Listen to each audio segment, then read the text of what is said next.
যে ছেলে হাজারো মেয়ের অনসাইট লাভ, ভাবা যায় তারও একটা অনসাইট লাভ ছিল।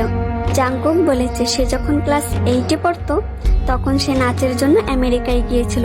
সেখানে একটা নর্থ কোরিয়ান মেয়ের সাথে তার প্রথম দেখা হয়। সেও তার মতো অল্প বয়সী এবং স্টুডেন্ট ছিল। প্রথম দেখায় তাকে শুধু সুন্দরী মনে হয়েছিল, কিন্তু দেখতে দেখতে একসময় তার জন্য আমার ভালোবাসা জন্ম নেয়।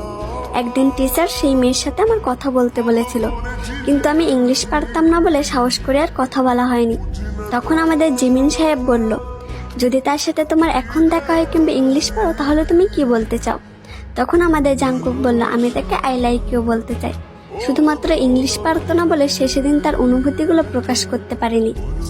সেই মেয়ের সাথে যদি জাংকুকের এখন দেখা হয় তাহলে জাংকুক তার ভালোবাসা প্রকাশ করতে চায়। আমি জানি জীবন সাহেব, আপনার পাশে অন্য নারী দেখার সাহস আমাদের নেই, তবুও আপনার সুখের জন্য হলেও আমরা চাই আপনার সেই প্রিয়তমার সাথে আপনার আবার দেখা হোক। আপনার ভালোবাসার অনুভূতিগুলো প্রকাশ করুন। আপনার প্রথম ভালোবাসা আপনারই থাকুক।